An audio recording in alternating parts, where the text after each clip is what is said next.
살려줘! 제발 살려줘! 숲속 늪지대에서 한 노인의 절규가 터져 나왔습니다. 검은 진흙이 가슴까지 차올랐고 눈앞에는 살무사가 혀를 낼름거리며 다가오고 있었습니다. 불과 3시간 전 이 노인의 팔짱을 끼고 다정하게 웃던 조카가 있었습니다. 그 조카가 이 늪으로 밀어 넣었습니다. 모두가 등을 돌린 그 순간 풀잎을 헤치고 나타난 한 청년. 그 청년은 이 노인이 누구인지도 몰랐습니다. 그저 늪에 빠진 사람을 보고 자기 목숨을 걸었습니다. 이 하룻밤이 재벌 회장의 왕국을 뒤흔드는 시작이 됩니다.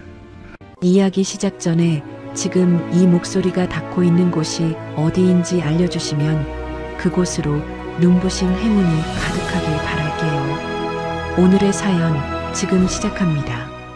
칠흑 같은 어둠이 숲을 삼키고 있었습니다. 달빛조차 빽빽한 나뭇가지 사이를 뚫지 못하는 깊은 숲속, 검은 진흙이 가득 찬 늪지대 한가운데에서 한중만 회장이 허리까지 빠진 채 두 팔을 허우적거리고 있었죠. 살려줘. 누구 없나? 제발 살려달라고. 한중만의 목소리가 갈라지고 찢어지며 숲의 어둠 속으로 흩어졌습니다. 진흙은 한중만의 허리를 꽉 움켜쥔 채 조금씩, 아주 조금씩 아래로 끌어당기고 있었어요. 차가운 진흙이 살갗을 파고들 때마다 한중만의 이빨이 덜덜 부딪혔습니다.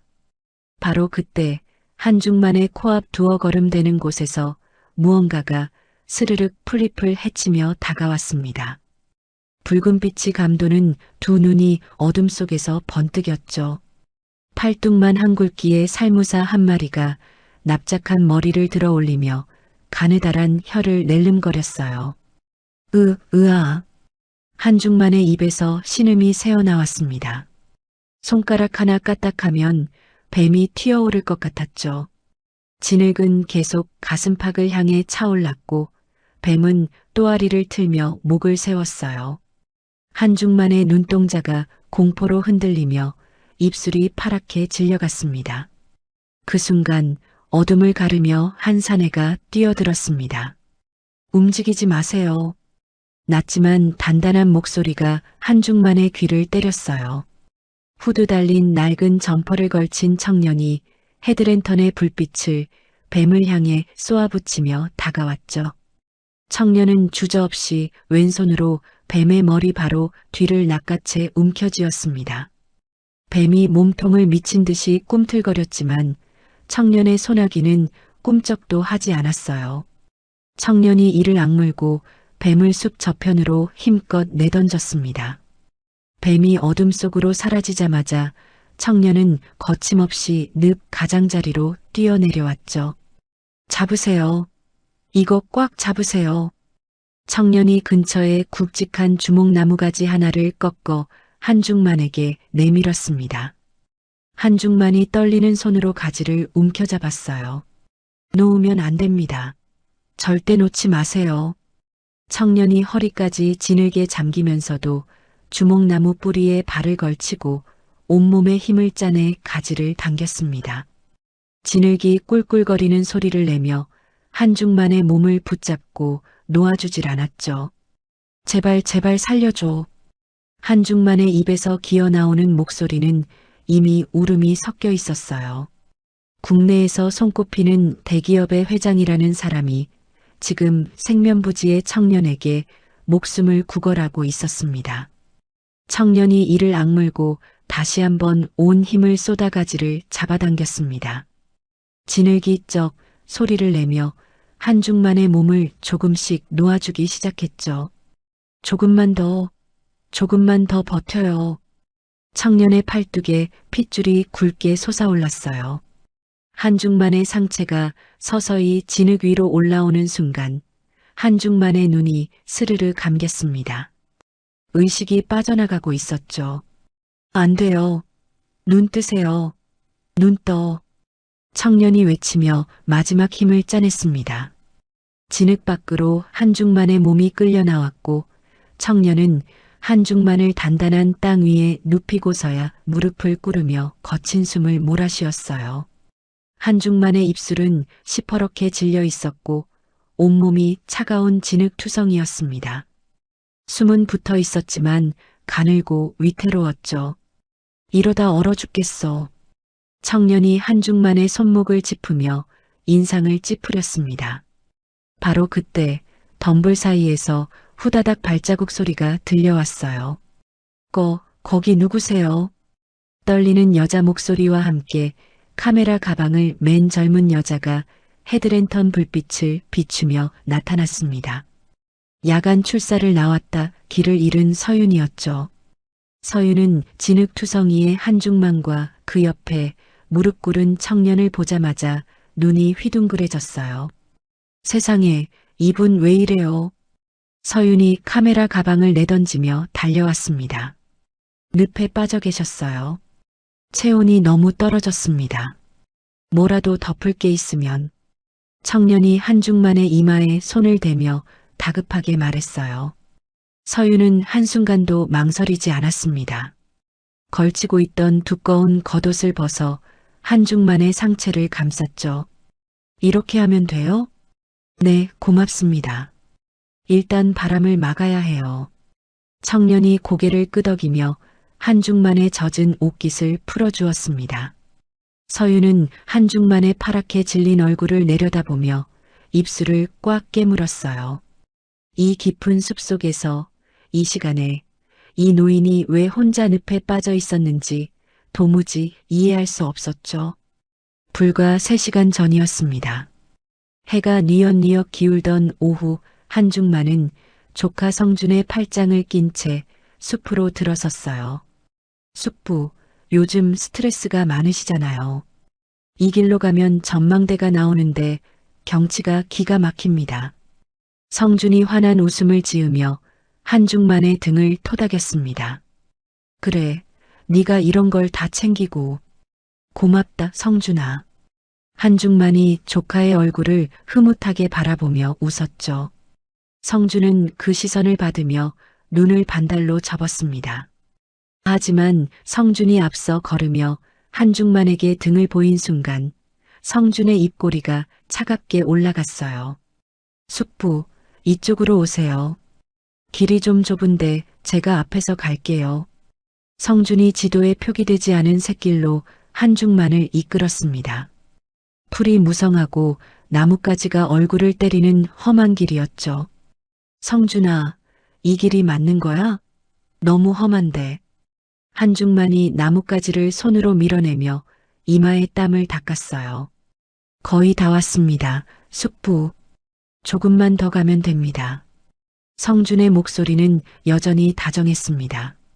그리고 어둠이 내리기 시작한 그 길 끝에 늪이 있었죠. 한중만이 미끄러운 흙바닥에 발을 헛디디며 비명을 질렀어요. 성준아, 손 좀 잡아. 한중만이 늪 가장자리에서 미끄러져 내리며 조카를 향해 손을 뻗었습니다. 성준은 한 걸음 뒤에 서서 그 손을 내려다보고 있었죠. 잡지 않았습니다.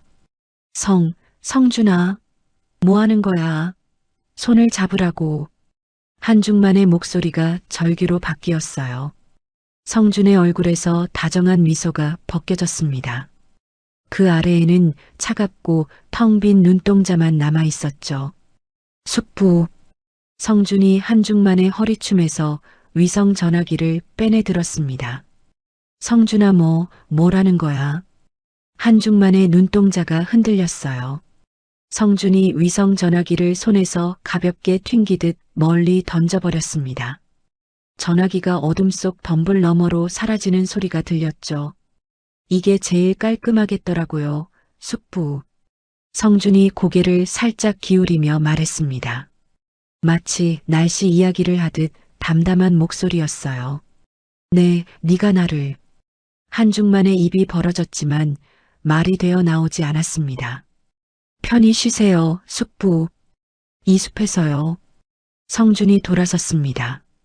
늪에 빠져 발버둥 치는 숙부의 절규를 등 뒤로 들으며 성준은 주머니에 손을 찔러 넣고 유유히 숲을 빠져나갔죠. 다시 현재. 청년 진우는 의식을 잃은 한중만의 가슴에 귀를 대어 심장 소리를 확인했습니다. 숨은 쉬고 있는데 이대로 두면 안 돼요. 옮겨야 합니다. 진우가 고개를 들어 서윤을 바라보며 말했어요. 옮기다니 어디로요? 여긴 사방이 숲인데. 서윤이 주위를 둘러보며 되물었습니다. 여기서 1시간쯤 가면 내 연구실이 있어요. 거기로 가야 합니다. 진우가 일어서며 주변의 나무들을 살폈죠. 혼자서 이분을 어떻게 옮겨요? 서윤이 한중만의 축 늘어진 몸을 내려다보며 소리쳤어요. 도와주실 수 있습니까? 진우가 서윤의 눈을 똑바로 바라보며 물었습니다. 서윤은 그 눈빛에서 간절함을 읽었어요. 잠시 입술을 깨물던 서윤이 고개를 끄덕였죠. 뭘 하면 되는데요? 들것을 만들겠습니다. 저 덩굴이랑 나뭇가지 좀 모아주세요. 두 사람은 어둠 속에서 서둘러 주변의 굵은 나뭇가지와 질긴 덩굴을 끌어모았습니다. 진우가 능숙한 손놀림으로 가지를 엮고 덩굴로 묶어들 것을 만들었어요. 서윤은 진우의 손을 지켜보며 숲에서 사는 사람만이 할 수 있는 솜씨라는 걸 느꼈죠. 한중만을 들것 위에 조심스럽게 눕히고 서윤은 다시 한번 겉옷을 여며주었습니다. 잠깐. 서윤이 발걸음을 멈추며 땅바닥을 비추었어요. 늪 가장자리 진흙 위에 고급스러운 금색 단추 하나가 떨어져 있었습니다. 그리고 그 옆으로 큰 사이즈의 등산화 발자국이 선명하게 찍혀 있었죠. 서윤의 눈이 가늘어졌어요. 서윤은 카메라 가방에서 카메라를 꺼내 셔터를 눌렀습니다. 찰칵, 찰칵. 뭐 하는 겁니까? 진우가 고개를 돌리며 물었어요. 모르겠어요.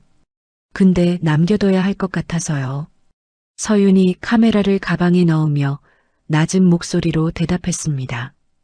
두 사람은 들것의 양쪽을 잡고 어둠 속을 걷기 시작했어요. 한중만의 가느다란 숨소리만이 둘 사이를 오갔습니다. 1시간 남짓 걸었을까 숲 사이에 낡은 오두막 하나가 모습을 드러냈어요. 진우가 삐걱거리는 문을 열고 한중만을 침상에 눕혔습니다. 진우는 선반에서 잎이 넓은 풀한 뭉치를 꺼내 돌절구에 넣고 빠르게 찢기 시작했어요. 이게 뭔데요? 서윤이 코를 찌르는 풀 냄새에 얼굴을 찡그리며 물었습니다. 상처에 바르면 열을 잡아줍니다. 숲에서 직접 캔 거예요. 진우가 으깬 풀을 한중만의 팔과 다리에 난 상처에 조심스럽게 발랐죠. 서윤은 오두막 구석에서 마른 천을 찾아내 한중만의 젖은 옷을 닦아내기 시작했습니다. 이분이 대체 누구길래 이 깊은 숲에서 늪에 빠져 있었을까요? 서윤이 한중만의 손목에 감긴 금빛 시계를 보며 중얼거렸어요. 진우는 대답 대신 현미경 앞에 앉았습니다. 한중만의 상처 부위에서 묻어난 피를 유리판 위에 올려놓고 렌즈를 들여다보았죠. 진우의 눈썹이 서서히 찌푸려졌어요. 이상합니다. 뭐가요? 피 속에 뭔가 섞여 있어요. 자연에서 나올 수 없는 성분 같아요. 진우가 현미경에서 눈을 떼고 서윤을 돌아보았습니다. 진우의 얼굴이 단단하게 굳어 있었죠. 아무래도 이 사람은 독에 중독된 것 같아요. 오두막 안에 무거운 침묵이 내려앉았어요. 그 시각 숲밖 도심의 호텔 스위트룸에서 성준이 전화기를 귀에 대고 있었습니다. 네, 실종 신고 접수했습니다. 회장님께서 산행 중 연락이 두절되셨다고요. 성준이 전화를 끊고 소파에 기대 앉으며 넥타이를 느슨하게 풀었죠. 테이블 위에는 임시 이사회 소집 안건이 적힌 서류가 펼쳐져 있었어요. 성준은 서류 위에 볼펜으로 자신의 이름을 또박또박 적어 넣었습니다. 경영권 승계, 임시 이사회 의결. 성준이 서류를 읽으며 입꼬리를 천천히 올렸죠. 숙부 미안하지만 이건 원래 제 자리였습니다. 성준이 와인잔을 들어 혼자 건배했어요. 붉은 와인이 유리잔 안에서 찰랑거렸습니다. 다시 숲속 오두막. 서윤은 한중만의 옆에 앉아 이마에 땀을 닦아주다가 진우를 바라보았어요. 저기, 당신 이름이 뭐예요? 진우요. 진우가 약초를 정리하며 짧게 대답했습니다. 진우 씨, 솔직히 말해줘요. 이 사람 살 수 있는 거예요? 서윤의 목소리가 가늘게 떨렸어요. 제가 할 수 있는 건 다 하겠습니다. 진우가 서윤의 눈을 마주보며 대답했죠. 서윤은 진우의 눈에서 허세가 아닌 진심을 읽었어요. 이름도 모르는 노인을 위해 늪에 몸을 던진 사람의 눈이었습니다. 서윤은 창밖의 캄캄한 숲을 바라보았습니다. 이 밤이 무사히 지나갈 수 있을까? 서윤의 손끝이 미세하게 떨리고 있었죠. 새벽녘이었습니다. 오두막 밖의 고요함을 깨뜨리며 여러 사람의 거친 발자국 소리가 다가왔어요. 나뭇가지가 꺾이고 풀이 밟히는 소리가 점점 가까워졌습니다. 진우가 재빨리 랜턴을 껐죠. 숨 죽이세요. 진우가 서윤의 팔을 잡으며 속삭였어요. 두 사람은 어둠 속에서 숨을 멈추고 창밖을 응시했습니다. 발자국 소리가 오두막 바로 앞까지 다가왔다가 잠시 멈추었죠. 서윤이 자신의 입을 손으로 틀어막았어요. 심장이 목구멍까지 올라오는 것 같았습니다. 진우가 산속 깊은 골짜기에서 캐온 산삼뿌리를 돌절구에 넣고 힘주어 찢기 시작했습니다. 오두막 안에는 흙 냄새와 뒤섞인 쓰디쓴 약초 향이 가득 퍼졌어요. 이걸 드시면 마비된 신경이 조금씩 풀릴 겁니다. 진우가 약초물을 사발에 따르며 서윤에게 말했죠. 산삼이에요? 이 깊은 산에서 이런 걸 직접 캐는 거예요? 서윤이 놀란 눈으로 진우의 손에 들린 뿌리를 바라보았습니다. 100년은 됐을 겁니다. 아끼던 건데 지금 안 쓰면 의미가 없으니까요. 진우가 한중만의 머리를 조심스럽게 받쳐 올리고 사발을 입술에 가져다 대었어요. 한중만의 목구멍이 느리게 움직이며 약초물을 삼켰습니다. 서윤은 진우가 밤새 한숨도 못 자고 한중만 곁을 지킨 것을 알고 있었죠. 서윤의 시선이 오두막 벽면에 빼곡하게 걸린 식물 표본들과 낡은 공책들 위를 훑었어요. 진우 씨, 이거 다 직접 만든 거예요? 서윤이 벽에 핀으로 꽂힌 마른 꽃잎 하나를 손끝으로 살며시 건드리며 물었습니다. 네, 10년 넘게 모은 겁니다. 진우가 한중만의 이마에 젖은 천을 올리며 짧게 대답했죠. 10년이요? 그럼 여기서 10년을 혼자 산 거예요? 서윤이 고개를 돌려 진우를 바라보았어요. 혼자가 편했습니다. 진우의 목소리에는 담담함 너머로 무언가를 감추는 기색이 묻어 있었죠. 서윤은 더 묻지 않았습니다. 다만 이 청년이 왜 세상의 이름과 명예를 뒤로하고 이 깊은 숲에 홀로 숨어 살게 되었는지 가슴 한구석에 작은 궁금증이 싹을 틔웠어요. 한편 숲 밖에서는 성준이 전화기를 귀에 바짝 붙인 채 눈을 가늘게 떴습니다. 뭐라고?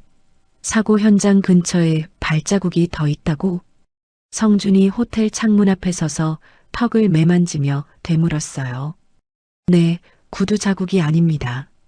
등산화도 아니고 맨발에 가까운 흔적이랑 여자 신발 자국이 같이 있었습니다.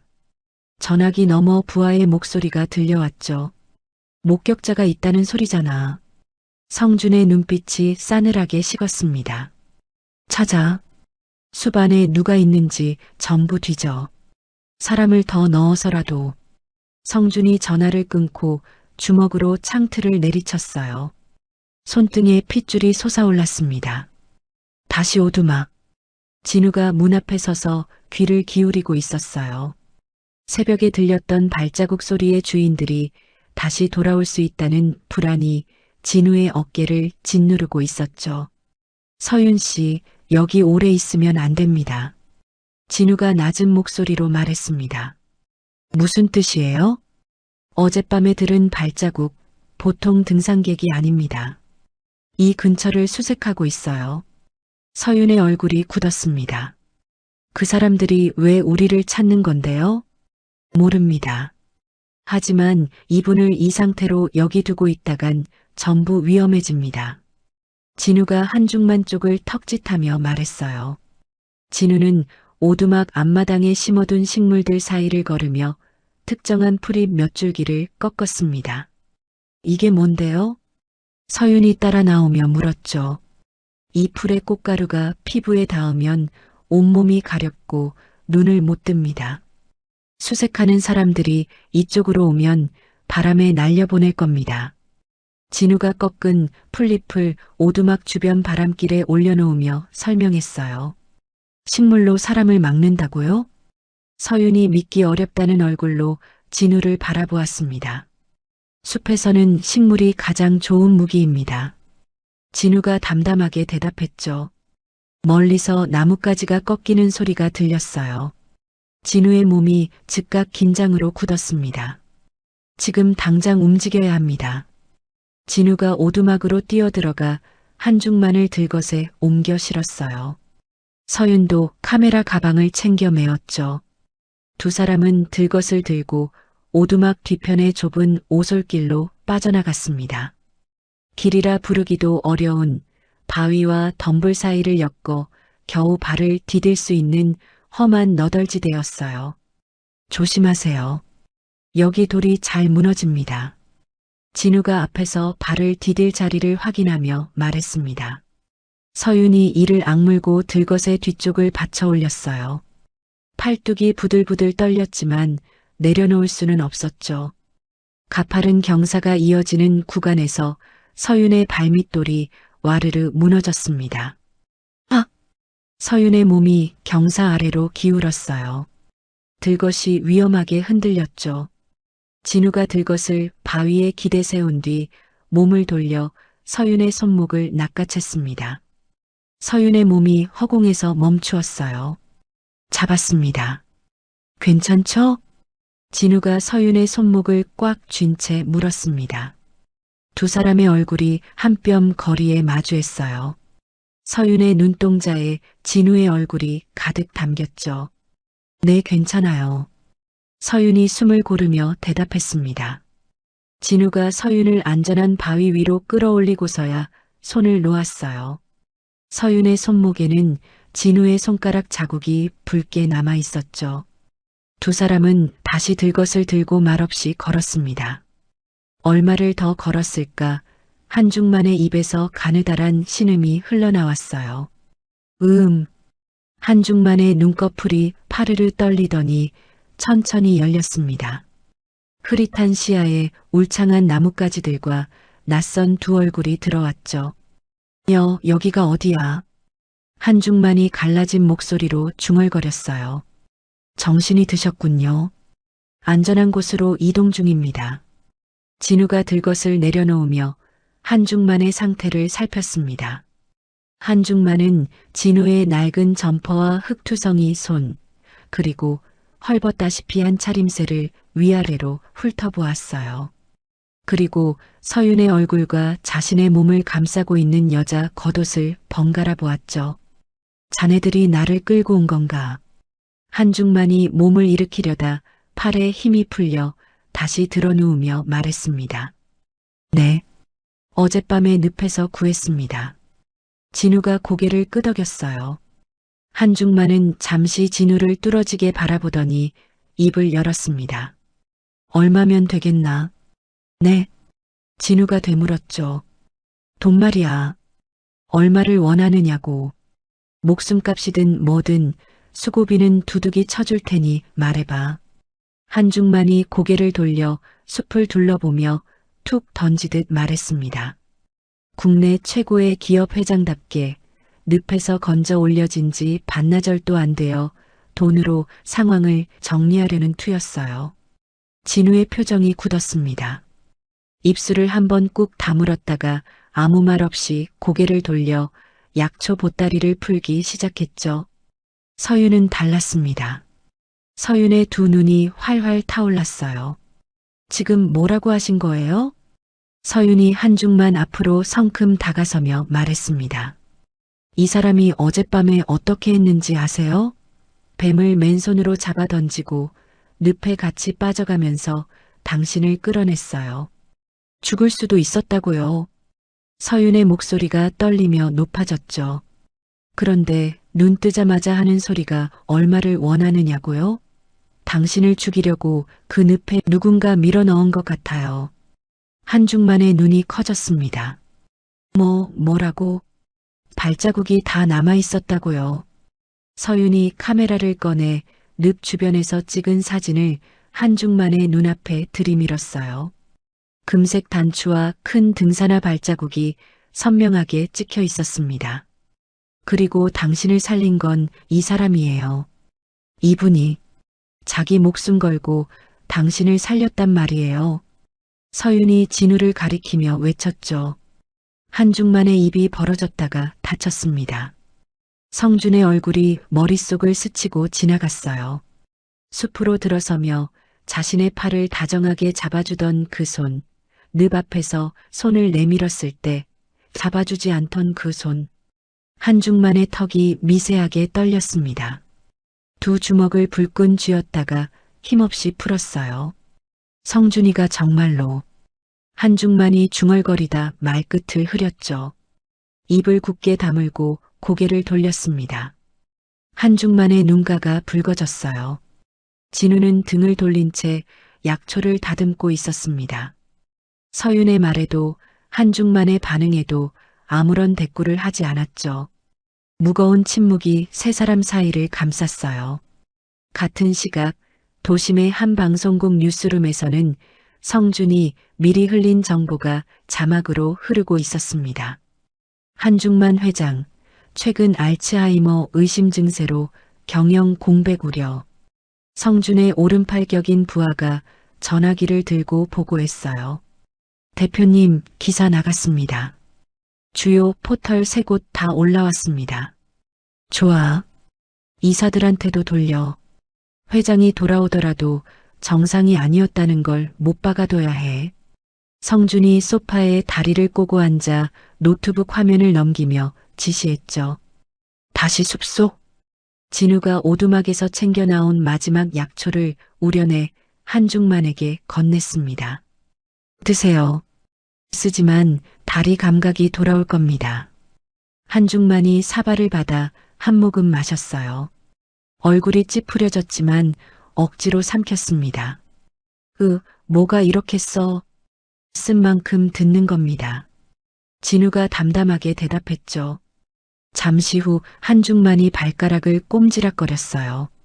마비되었던 다리에 서서히 감각이 돌아오고 있었습니다. 이거 진짜 되는 거야? 한중만이 자신의 다리를 내려다보며 놀란 얼굴로 말했어요. 될 겁니다. 시간이 좀 더 필요하지만요. 진우가 고개를 끄덕이며 대답했습니다. 한중만은 약초물을 만들고 있는 진우의 손을 물끄러미 바라보았어요. 그 손은 거칠고 갈라져 있었지만 풀잎 하나를 다루는 움직임만큼은 세상 어떤 명의보다 정확하고 조심스러웠죠. 한중만이 입을 열려다 다시 다물었습니다. 아까 내뱉은 얼마면 되겠나라는 말이 갑자기 제 목을 조여오는 것 같았어요. 그때 서윤이 들건 옆에 앉아 카메라 속 사진들을 확인하다 몸을 일으켰습니다. 진우 씨, 이것 좀 봐요. 서윤이 카메라 화면을 진우에게 내밀었어요. 화면 속에는 커다란 등산화를 신은 사내들이 숲의 보호구역 표지판을 짓밟으며 지나가는 모습이 찍혀 있었죠. 수색대가 움직이고 있어요. 방향이 이쪽입니다. 서윤의 목소리가 낮아졌습니다. 진우가 일어서서 바위 위로 올라가 먼 곳을 살폈어요. 숲 저편에서 희미하게 사람들의 외침소리가 바람을 타고 들려왔습니다. 서둘러야 합니다. 진우가 바위에서 내려오며 한중만과 서윤을 번갈아 보았죠. 걸을 수 있겠습니까? 해봐야지. 한중만이 이를 악물고 진우의 팔을 붙잡으며 몸을 일으켰어요. 다리가 후들거렸지만 쓰러지지는 않았습니다. 세 사람은 다시 숲 깊은 곳을 향해 발걸음을 옮겼어요. 등 뒤에서 수색대의 발자국 소리가 바위 너머로 울렸습니다. 진우는 걸으면서 뒤편의 흙바닥을 나뭇가지로 쓸어 발자국을 지웠죠. 서윤은 걸으면서도 렌즈의 뚜껑을 열어두었습니다. 무엇이든 찍어야 한다는 직감이 서윤의 손가락을 셔터 위에 올려놓게 만들었어요. 숲의 안개가 걷히기도 전에 거친 발소리가 사방에서 울려왔습니다. 나뭇가지를 꺾으며 다가오는 인기척이 하나가 아니었어요. 진우가 손을 들어 서윤과 한중만을 멈춰 세웠죠. 움직이지 마세요. 진우가 속삭이며 앞쪽 덤불 사이를 살폈습니다. 안개 속에서 산행복 차림의 남자가 천천히 모습을 드러냈어요. 깔끔하게 빗어넘긴 머리, 값비싼 등산복, 그리고 입꼬리에 걸린 차가운 웃음. 성준이었습니다. 성준의 뒤로 건장한 체격의 산에 4~5명이 줄지어 서 있었죠. 숙부. 성준이 나뭇가지를 밟으며 한 걸음 다가왔어요. 한중만의 어깨가 움찔했습니다. 여기까지 오시느라 고생 많으셨습니다.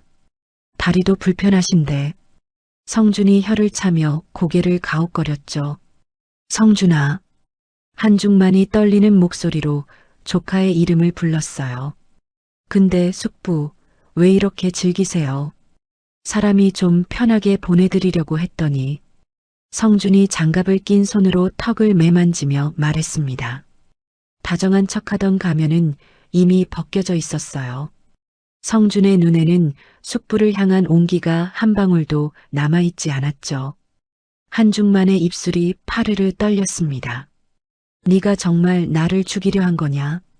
한중만의 목소리가 갈라졌어요. 죽이려 한 게 아니라 보내드리려 한 겁니다. 숙부가 쥐고 있는 것들, 이제 내려놓으실 때가 된 거죠. 성준이 양팔을 벌리며 웃었습니다. 그 웃음이 숲의 차가운 공기를 타고 퍼졌어요. 진우가 한중만의 앞에 한 발 나서며 성준을 마주 보았죠. 이분은 지금 몸 상태가 좋지 않습니다. 데려가게 놔두십시오. 진우가 낮지만 흔들림 없는 목소리로 말했어요. 성준의 시선이 진우에게 옮겨갔습니다. 위아래로 훑어보는 눈빛이 벌레를 내려다보듯 차가웠죠. 너는 또 누구야?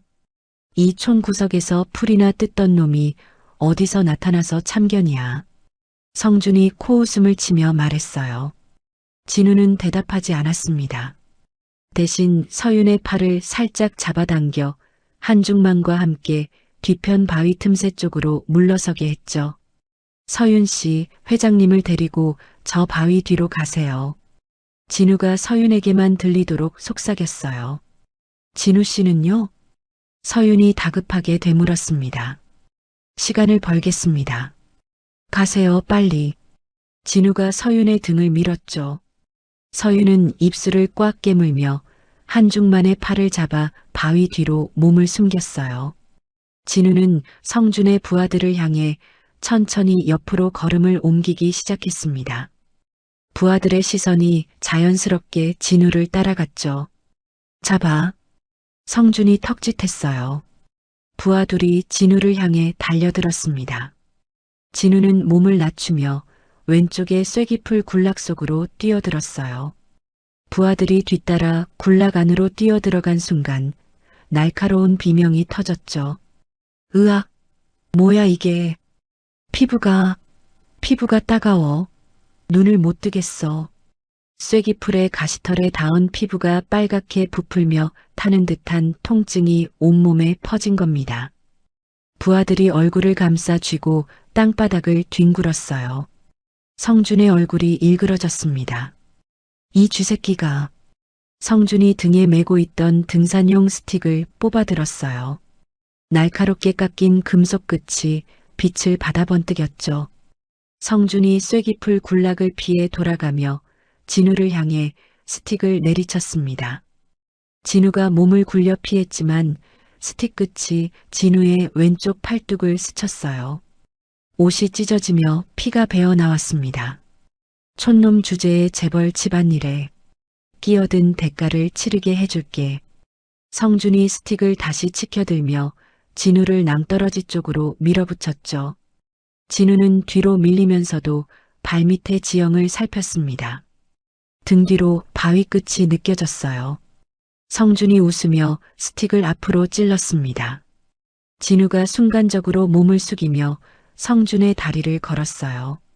성준이 중심을 잃고 앞으로 고꾸라졌죠. 이 자식이. 성준이 땅을 짚으며 벌떡 일어났지만 진우는 이미 바위 사이를 빠져나가 서윤과 한중만이 숨은 쪽으로 달리고 있었습니다.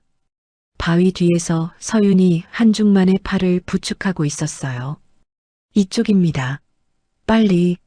진우가 서윤의 손을 잡아 끌며 바위 너머의 좁은 틈길로 뛰었죠.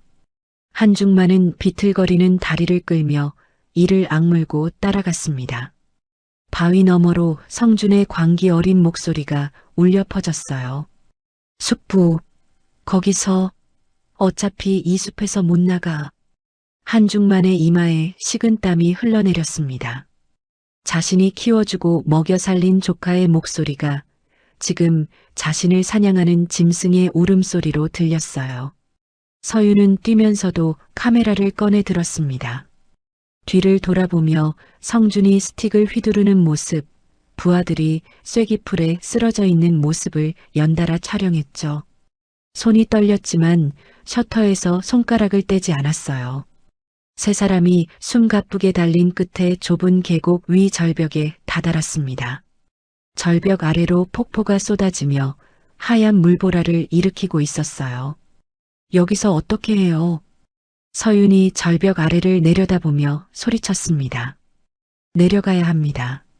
진우가 절벽 옆에 가파른 암벽을 가리키며 말했어요. 내려가라고요? 여길? 서윤의 목소리가 갈라졌죠. 바위에 손 짚을 곳이 있습니다.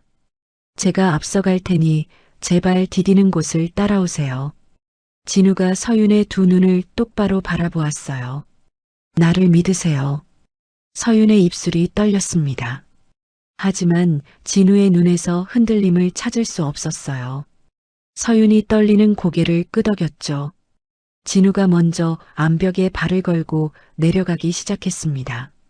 서윤이 한중만의 팔을 잡고 뒤를 따랐어요.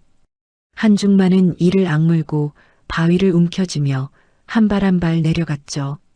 폭포의 물보라가 세 사람의 온몸을 적셨습니다. 바위가 미끄러웠어요. 서윤의 손가락이 바위에서 미끄러지려는 순간 진우가 아래에서 서윤의 손목을 잡았죠. 괜찮아요. 잡고 있으니까요. 진우가 이를 악물며 서윤의 몸을 지탱했습니다.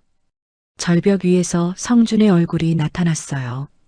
거기서 그 노인네를 넘기면 너희는 살려주겠다. 성준이 절벽 끝에 서서 아래를 내려다보며 외쳤죠. 진우는 대답하지 않았습니다. 성준이 이를 갈며 발밑에 돌을 걷어찼어요.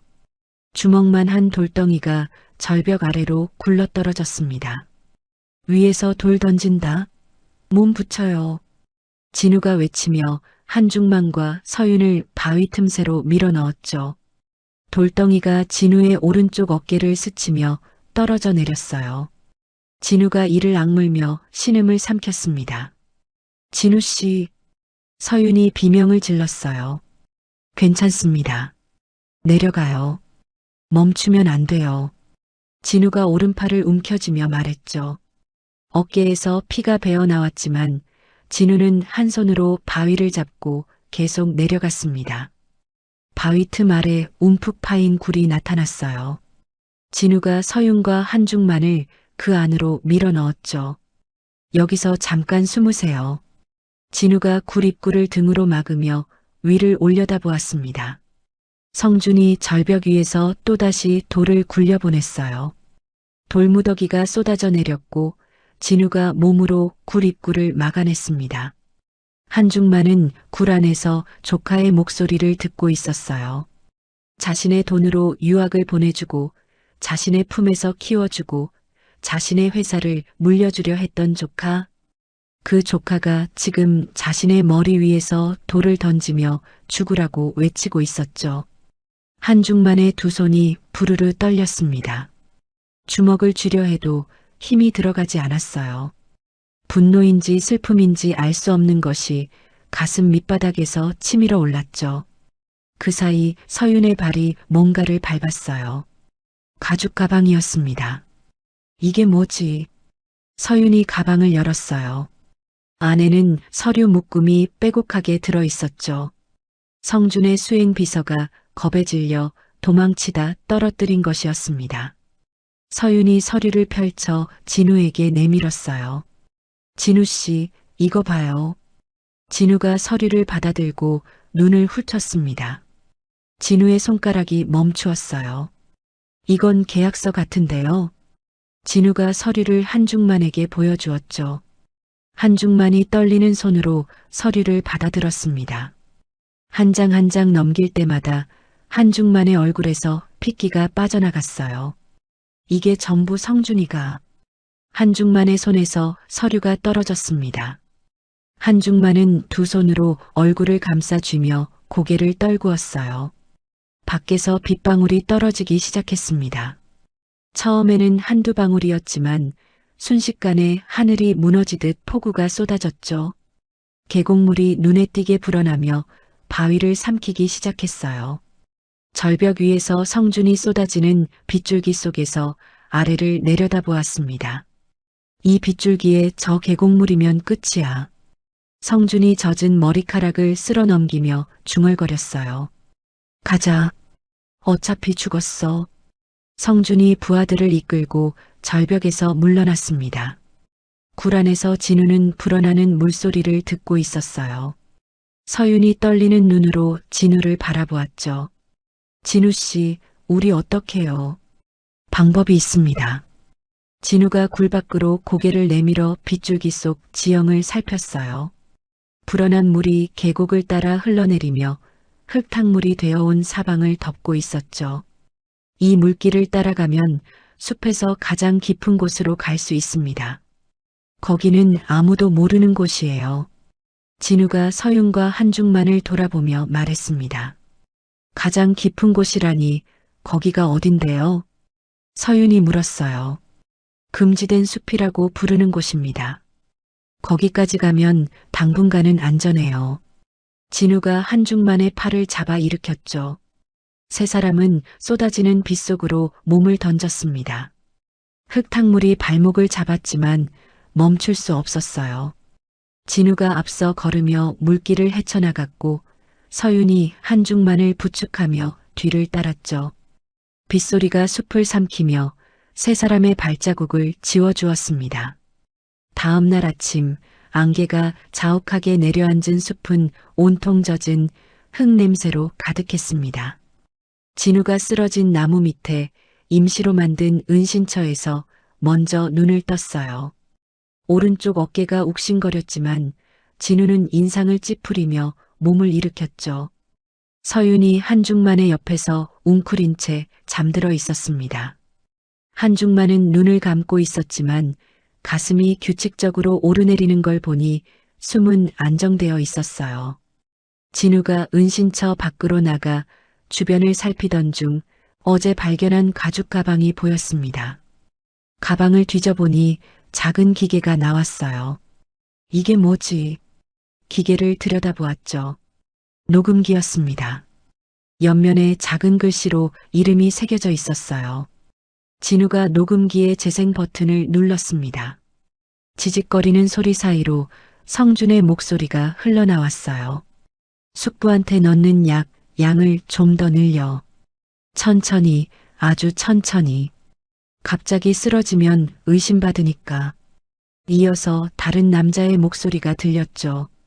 대표님, 그래도 양을 더 늘리면 간 수치가 올라갑니다. 건강검진에서 걸릴 수 있습니다. 그건 네가 알아서 해. 검진 결과도 손봐 놓으라고 했잖아. 성준의 목소리는 짜증 섞인 투였어요. 그리고 다음 주에 숯불을 숲으로 데려갈 거야. 산행이라고 하면 의심 안 해. 거기서 끝내는 거야. 녹음기가 지직거리며 멈추었습니다. 녹음기는 성준의 폭언과 신변 위협에 불안을 느낀 성준의 비서가 보험용으로 남겼던 거였어요. 진우의 손이 떨렸습니다. 뒤에서 발소리가 들려 고개를 돌리니 서윤이 눈을 비비며 다가오고 있었죠. 진우 씨, 그게 뭐예요? 이것 좀 들어보세요. 진우가 녹음기를 서윤에게 건넸습니다. 서윤이 귀에 대고 재생 버튼을 눌렀어요. 성준의 목소리가 흘러나오자 서윤의 얼굴이 하얗게 질렸습니다. 이건 약을 탄 거예요? 회장님한테? 서윤의 목소리가 떨렸죠. 그렇습니다. 어젯밤 피에서 나온 성분이 이거랑 맞아떨어져요. 처음부터 계획된 겁니다. 진우가 이를 악물며 말했어요.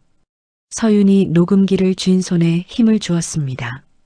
손가락 끝이 하얗게 변했어요. 이 사람은 진짜... 서윤이 말끝을 잇지 못했죠. 그때 안개 속에서 무거운 발소리가 들려왔습니다. 진우가 본능적으로 서윤의 앞을 막아섰어요. 안개를 가르며 커다란 그림자가 나타났습니다.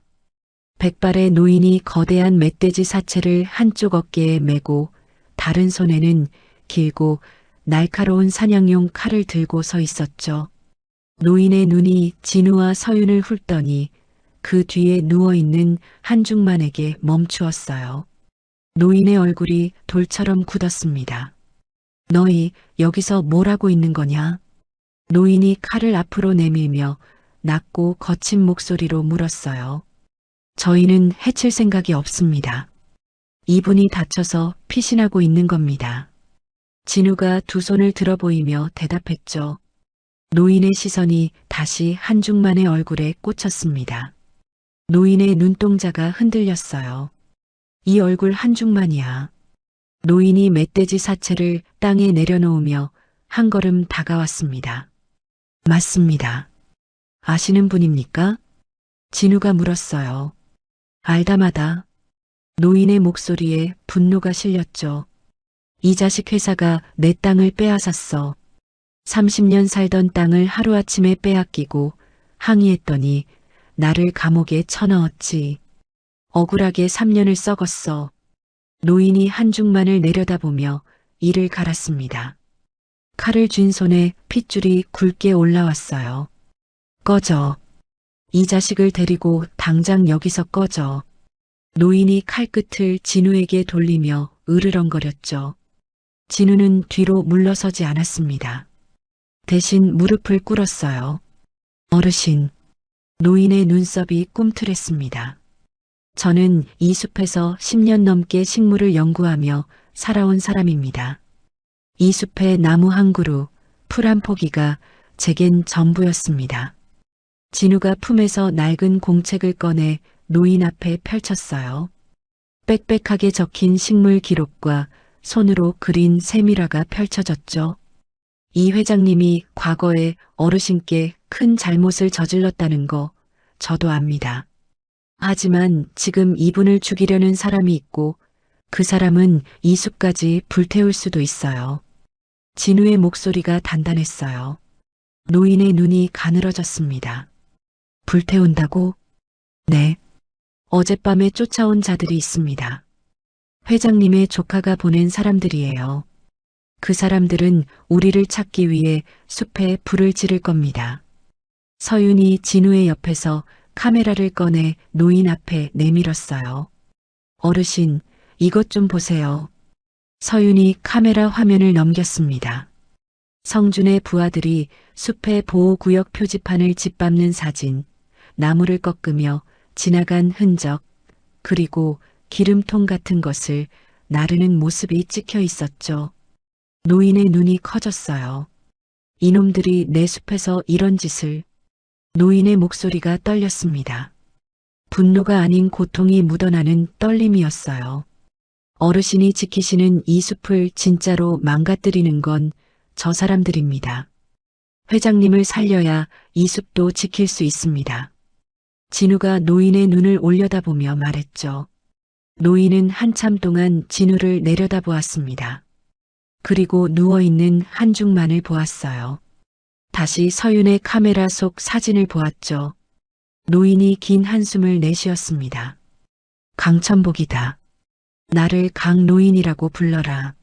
노인이 칼을 허리춤에 꽂으며 말했어요. 도와주시겠습니까? 진우가 물었죠. 도와주는 게 아니야. 내 숲을 지키는 거다. 강노인이 퉁명스럽게 대답했습니다. 바로 그 순간 숲 저편에서 매캐한 연기 냄새가 바람을 타고 날아왔어요. 네 사람의 고개가 동시에 돌아갔습니다. 숲 동쪽 하늘이 벌겋게 물들어 있었어요. 불이야. 강노인의 얼굴이 사색이 되었죠. 이쪽으로 와. 빨리. 강노인이 앞장서서 덤불 사이를 헤치기 시작했습니다. 진우가 한중만을 부축하고 서윤이 뒤를 따랐어요. 강노인은 바위와 바위 사이에 숨겨진 좁은 틈으로 몸을 밀어 넣었습니다. 틈 안은 사람 하나가 겨우 지나갈 수 있는 비밀 통로였죠. 여기가 어딘데요? 서윤이 좁은 통로 벽에 어깨를 부딪히며 물었어요. 지하수로다. 이 산 밑으로 물길이 나 있어. 바깥 놈들은 이 길을 몰라. 강노인이 앞서 걸으며 대답했습니다. 수로 안은 축축하고 어두웠어요. 발밑으로 차가운 물이 졸졸 흘렀죠. 강노인이 품에서 낡은 횃불을 꺼내 불을 붙이자 수로 벽이 주황빛으로 드러났습니다. 강노인이 수로의 한쪽 벽 앞에서 멈추었어요. 벽에 기름종이로 쌓인 묶음이 틈새에 끼워져 있었죠. 강노인이 그것을 꺼내 펼쳤습니다. 낡은 지도였어요. 이게 뭡니까? 진우가 지도를 들여다보며 물었죠. 이 산 아래에 뭐가 묻혀 있는지 아느냐? 강노인이 진우를 바라보며 말했습니다. 몰라요. 뭔데요? 한중만이 회사를 키우던 시절에 공장에서 나온 쓰레기를 이 산 아래에 몰래 파묻었어. 독한 것들이야. 땅도 물도 다 망가뜨리는 것들. 강노인의 손가락이 지도 위에 붉은 점들을 짚었어요. 이 지도는 그때 매립한 자리를 표시한 거다.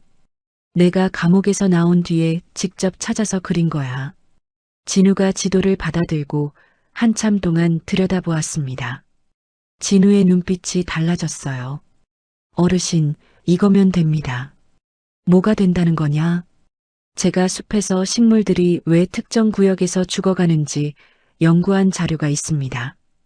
그 자료하고 이 지도를 합치면 성준이라는 사람이 이 땅을 숨기려고 왜 회장님을 이 숲으로 끌고 왔는지 밝힐 수 있어요. 진우가 지도를 꼭 쥐며 말했죠. 서윤이 진우의 옆에서 고개를 끄덕였습니다. 진우 씨, 이 녹음이랑 사진이랑 이 지도까지 합치면 성준이가 빠져나갈 구멍이 없어요. 서윤의 눈에 처음으로 희망 비슷한 빛이 떠올랐어요. 수로 위에서 둔탁한 소리가 울렸습니다. 헬기 소리였죠. 성준이 하늘에서 수색을 시작한 겁니다. 여기서 가만히 있으면 찾아내. 움직여야 해. 강노인이 횃불을 들어 수로 안쪽을 비추며 걸음을 재촉했어요. 진우가 한중만을 부축하며 뒤를 따랐습니다. 한중만은 지금까지 한마디도 하지 않고 있었어요. 회장님. 진우가 한중만의 얼굴을 살피며 불렀죠. 한중만이 고개를 들었습니다. 한중만의 눈은 충혈되어 있었고 입술은 바짝 말라 갈라져 있었어요. 이 지도에 있는 매립지, 회장님 회사가 한 일이 맞습니까? 진우의 물음에 한중만이 긴 침묵 끝에 입을 열었습니다. 맞다. 한중만의 목소리가 바닥을 기었어요. 그때는 그게 나쁜 줄도 몰랐어. 아니, 알면서도 눈을 감았지. 돈이 되니까. 한중만이 수로 벽에 등을 기대며 고개를 떨구었습니다. 그 땅에서 살던 사람이 바로 강 어르신입니다. 진우가 낮은 목소리로 말했죠. 한중만이 강 노인을 바라보았어요. 강 노인은 등을 돌린 채 앞만 보고 걷고 있었습니다. 강 선생. 한중만이 강 노인의 등을 향해 입을 열었어요. 강 노인의 발걸음이 멈추었습니다. 하지만 돌아보지는 않았죠. 내가 잘못했소. 그때 내가 당신 땅을 빼앗고 감옥에까지 보낸 것 변명할 말이 없소? 한중만의 목소리가 갈라졌어요. 살아서 나가면 이 숲을 영원히 지켜지는 땅으로 만들겠소. 약속하겠소. 강 노인은 한참 동안 서 있었습니다. 어깨가 한번 크게 들먹이더니 내려앉았어요. 말은 쉽지. 강 노인이 돌아보지 않은 채 내뱉었죠. 말이 아니라 글로 남기겠소. 한중만이 진우를 바라보았습니다. 종이랑 뭐 쓸 것 좀 있느냐? 진우가 품에서 연구일지 공책의 빈 페이지를 뜯어 한중만에게 건넸어요. 한중만은 떨리는 손으로 공책 조각 위에 한 글자 한 글자 또박또박 적어 내려갔습니다. 이 숲 전체를 연구 보존 구역으로 지정할 것을 약속하며 한중만이 글 끝에 자신의 손가락을 깨물어 피를 내었어요. 붉은 피로 이름 옆에 지문을 찍었죠. 진우가 그 종이를 받아 강 노인에게 건넸습니다. 강 노인은 종이를 한참 들여다보았어요. 입술이 떨리는 것을 꾹 누르며 종이를 접어 품에 넣었습니다. 가자. 길이 멀다. 강 노인이 다시 앞장서 걸었어요. 목소리는 여전히 거칠었지만 발걸음이 조금 느려진 것을 진우는 놓치지 않았죠. 수로를 따라 한참을 걸은 끝에 절벽 끝 바위 틈으로 작은 빛이 새어 들어왔습니다. 여기가 포위망이 가장 허술한 곳이다. 이 길로 내려가면 숲밖 도로가 나온다. 강 노인이 바위 틈을 가리키며 말했어요. 어르신은요? 진우가 물었죠. 나는 숲에 남는다. 저 불길을 잡아야 해. 강 노인이 뒤를 돌아보았습니다.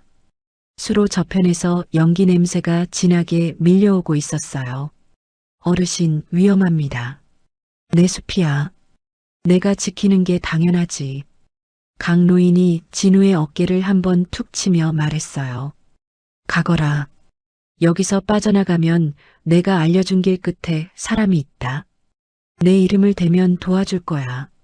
진우가 강 노인의 손을 두 손으로 잡았습니다. 반드시 돌아오겠습니다.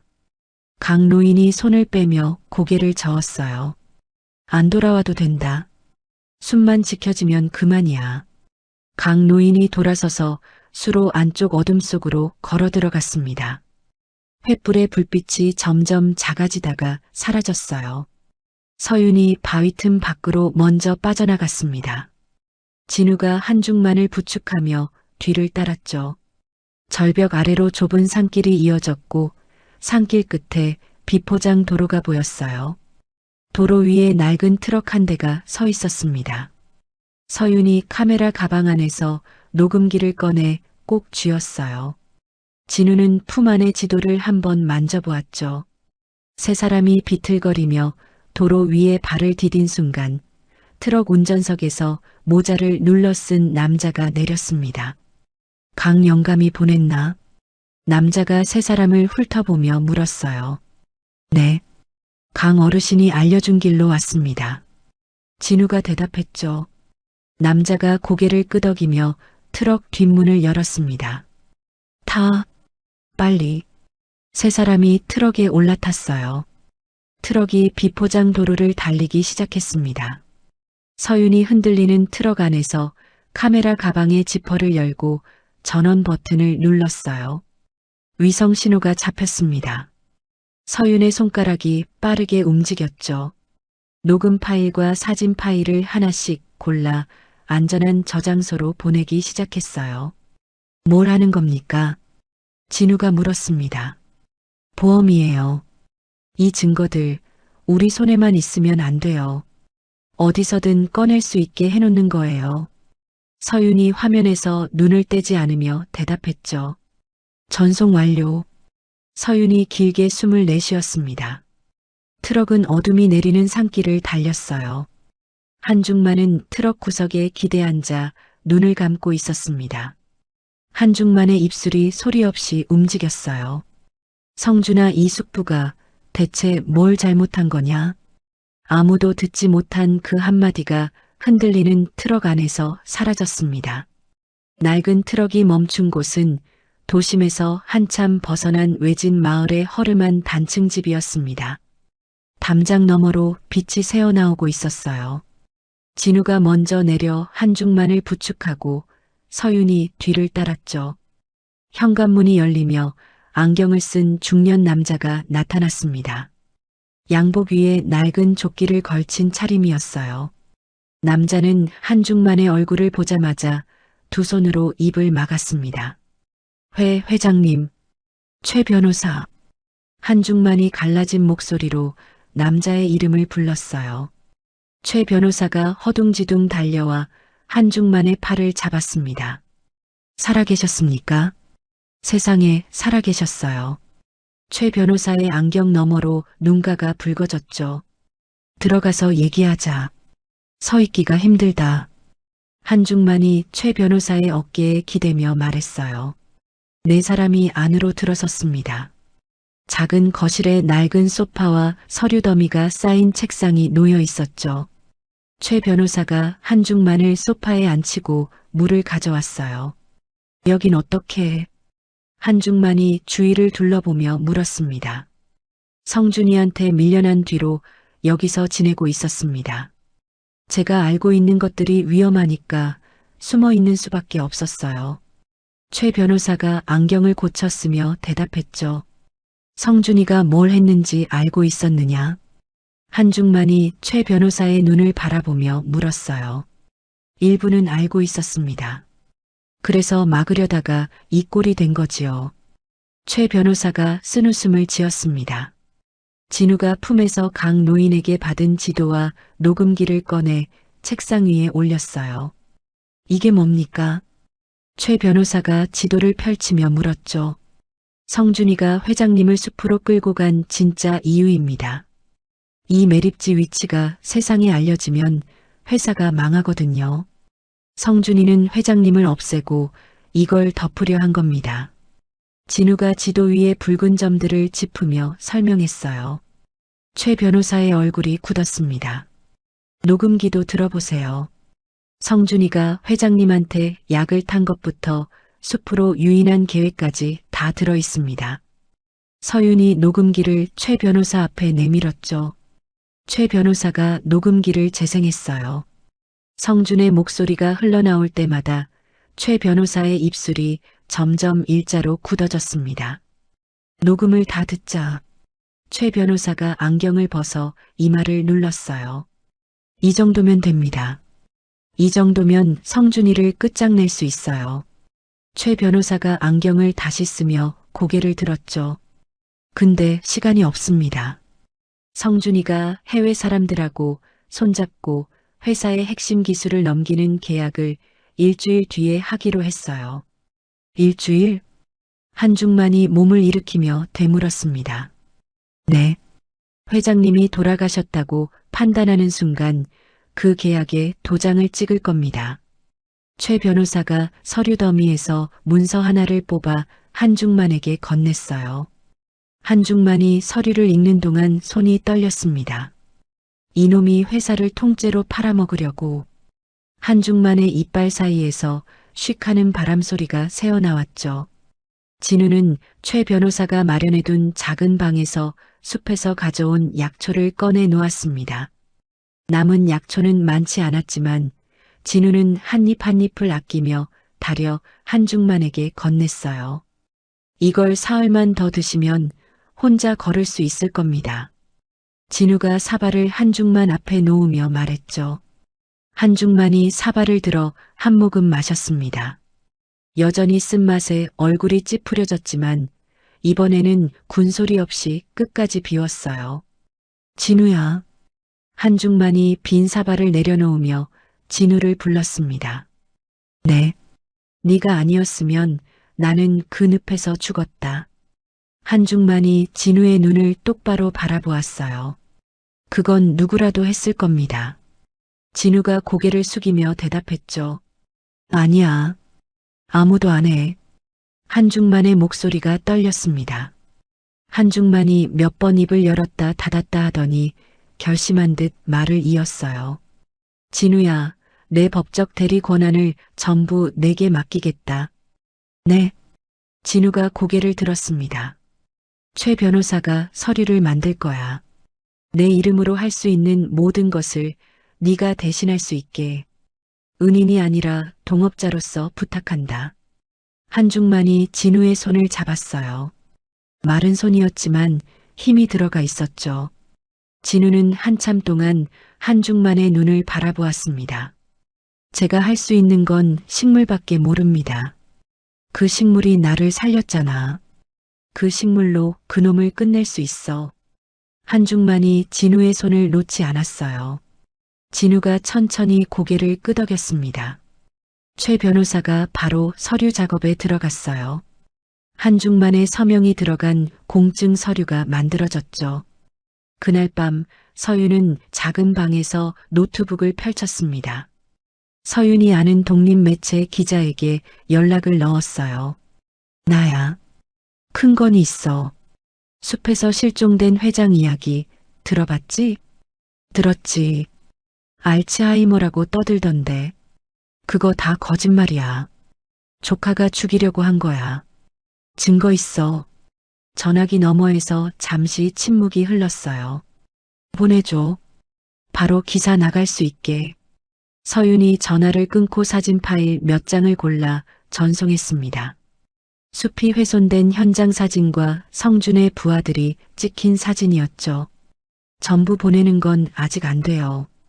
조금씩 천천히 흘려야 해요. 서윤이 진우에게 말했어요. 왜 한꺼번에 안 보내는 겁니까? 한꺼번에 터뜨리면 성준이가 미리 막을 수 있어요. 조금씩 흘려서 불안하게 만들어야 해요.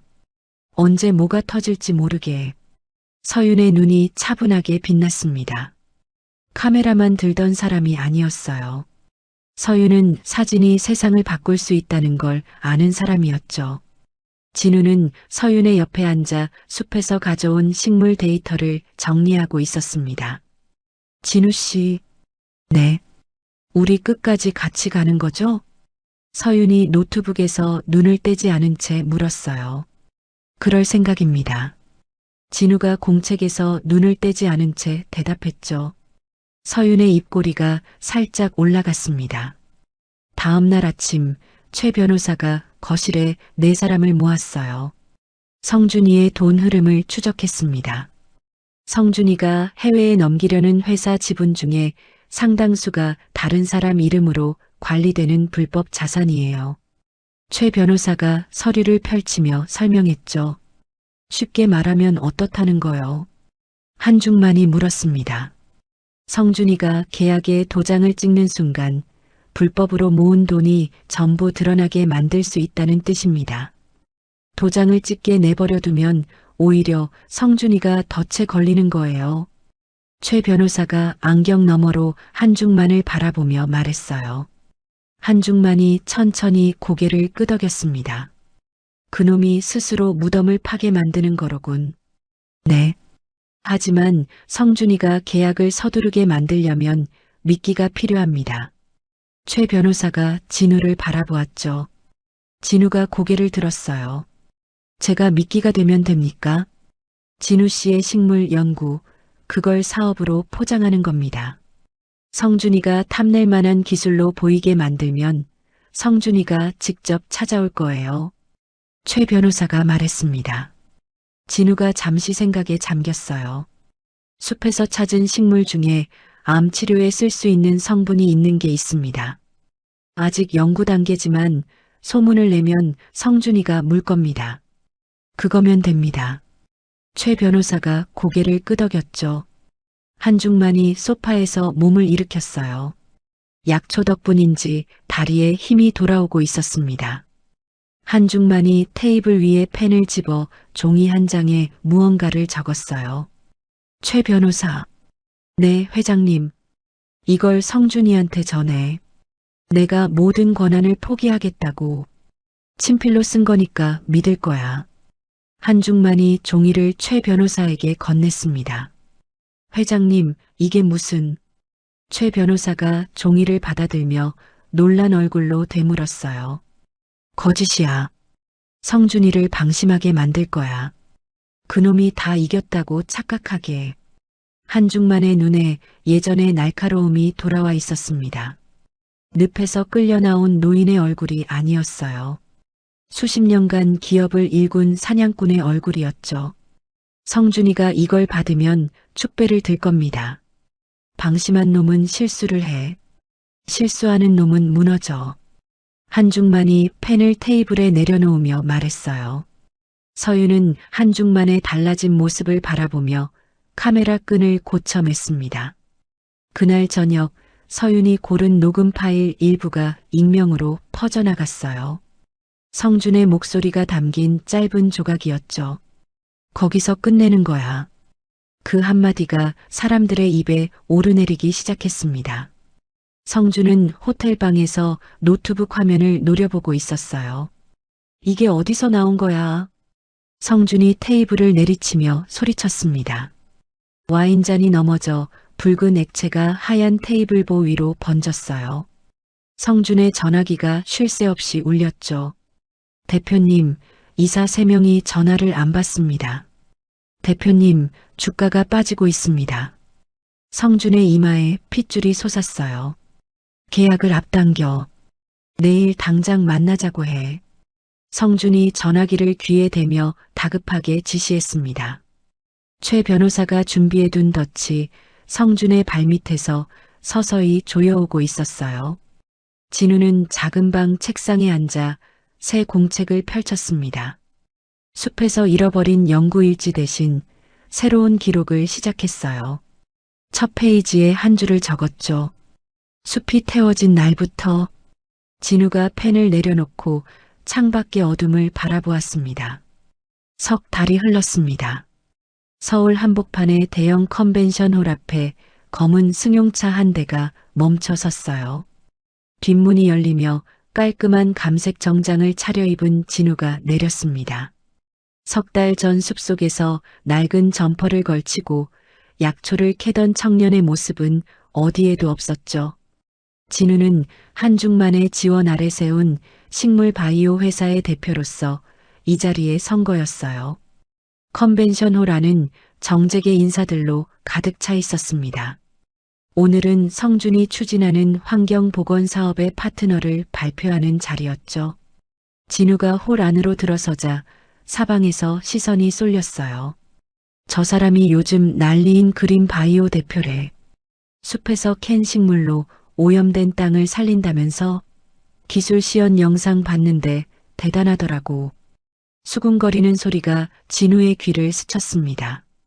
진우는 표정을 바꾸지 않고 홀 중앙을 향해 걸었어요. 홀 한쪽에서 서윤이 카메라를 들고 서 있었습니다. 서윤은 일주일 전에 연사진전 덕분에 환경사진작가로 이름이 알려져 있었죠. 숲이 불타는 사진, 짓밟힌 야생화 사진들이 사람들의 가슴을 흔들었어요. 사진 속에 성준의 만행이 숨어 있다는 걸 아는 사람은 아직 없었습니다. 서윤이 카메라 너머로 진우와 눈을 마주쳤어요. 서윤이 살짝 고개를 끄덕였고 진우도 눈빛으로 답했죠. 진우 대표님이시죠? 뒤에서 누군가 다가왔습니다. 돌아보니 값비싼 양복에 금색 커프스 단추를 단 남자가 서 있었어요. 성준이었습니다. 성준이 환하게 웃으며 손을 내밀었죠.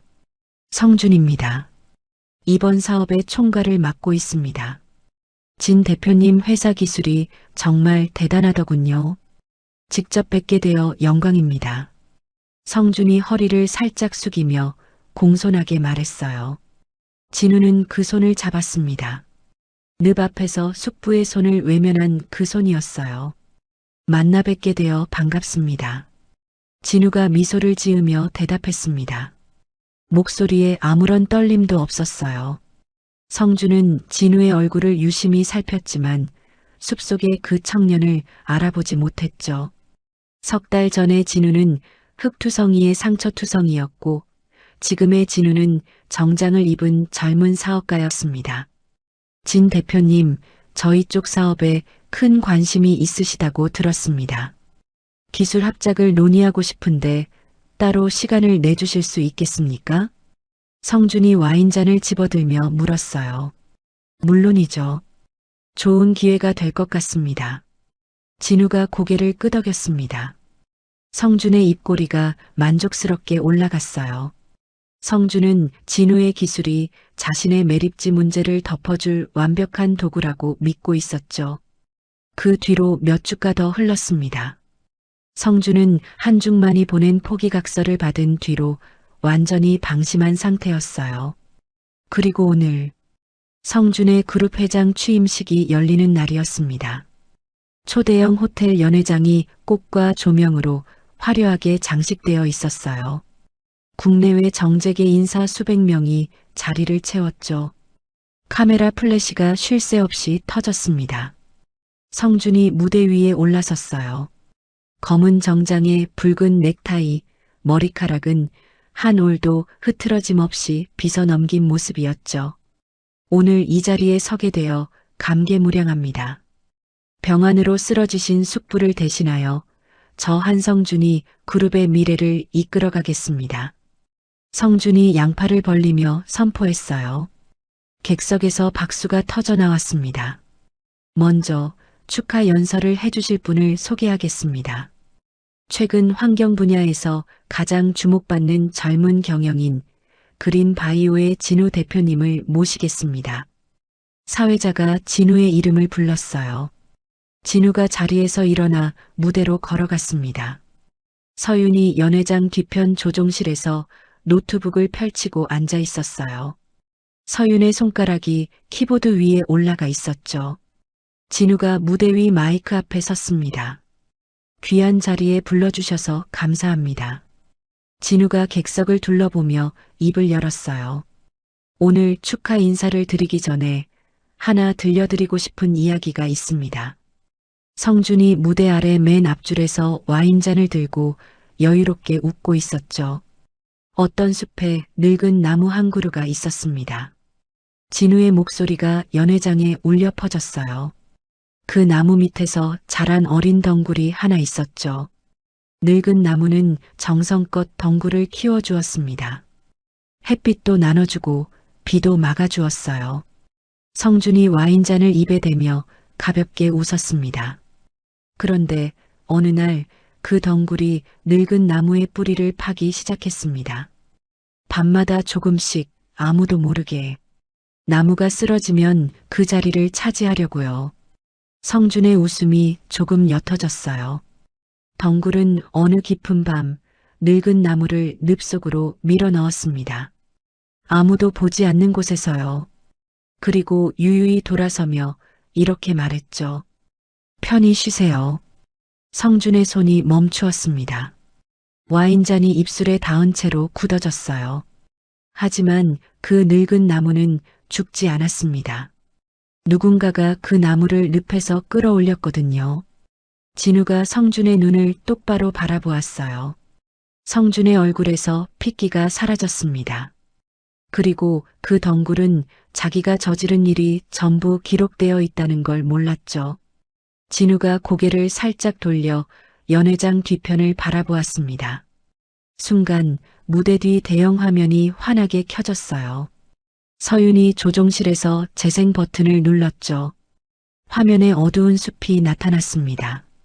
성준의 부하들이 숲에 기름을 뿌리는 장면이 선명하게 잡혔어요. 불길이 치솟으며 나무들이 타들어가는 장면이 이어졌죠. 객석이 술렁이기 시작했습니다.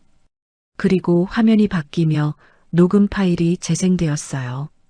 숙부한테 넣는 양을 좀 더 늘려. 성준의 목소리가 연회장 스피커를 통해 울려 퍼졌습니다. 거기서 끝내는 거야. 객석이 얼어붙었어요. 수백 개의 눈이 성준을 향했죠. 성준이 벌떡 일어섰습니다. 와인잔이 바닥에 떨어져 산산조각 났어요. 이건 조작이야. 조작이라고. 성준이 이를 악물며 소리쳤습니다. 성준의 얼굴이 시뻘겋게 달아올랐어요. 성준이 무대 위로 뛰어올라 진우의 멱살을 움켜쥐었죠. 이 자식이 네가 누군데? 성준의 손가락이 진우의 옷깃을 파고들었습니다. 진우는 성준의 손을 뿌리치지 않았어요. 대신 성준의 눈을 가만히 올려다보며 입을 열었죠. 숲에서 만났었죠. 기억 안 나십니까? 성준의 동공이 흔들렸습니다. 촌놈 주제에 재벌 집안일에 끼어든 대가를 치르게 해주겠다고 하셨었죠. 진우가 낮은 목소리로 말했어요. 성준의 얼굴이 일그러졌습니다. 숲에서 스틱을 휘두르며 쫓았던 그 청년의 얼굴이 겹쳐 보였어요. 네, 네가. 성준의 입이 벌어진 채로 굳었죠. 바로 그 순간 연회장 정문이 활짝 열렸습니다. 수십 대의 카메라 플래시가 한꺼번에 터졌어요. 한중만이었습니다. 지팡이도 없이 두 발로 당당하게 걸어오고 있었어요. 석 달 전 늪에서 건져 올려진 초라한 노인이 아니었습니다. 수십 년간 재계를 호령하던 한중만 회장이 돌아온 거였죠. 한중만이 무대 앞까지 걸어왔습니다. 성준이 진우의 멱살을 잡은 채로 굳어 있었어요. 한중만이 무대 위로 올라섰습니다. 성준의 앞에 멈춰 섰어요. 성준의 손이 진우의 옷깃에서 스르르 풀렸습니다. 숙부. 성준의 목소리가 떨렸어요. 한중만이 오른손을 들어 올렸습니다. 그 손이 성준의 뺨을 세게 내리쳤어요. 찰싹. 연회장의 마른 소리가 울렸습니다. 내가 살아있는 한 내놈이 가져갈 것은 수의 한 벌뿐이다. 한중만이 떨리는 목소리로 그러나 또렷하게 말했어요. 오늘부로 한성준을 그룹의 모든 직책에서 해임한다.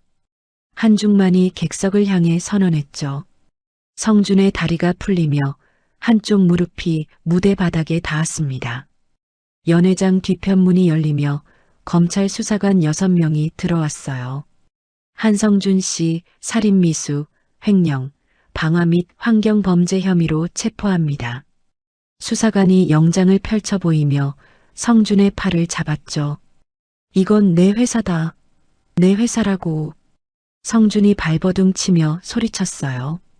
하지만 수갑이 채워지는 차가운 쇠소리가 성준의 절규를 삼켰습니다.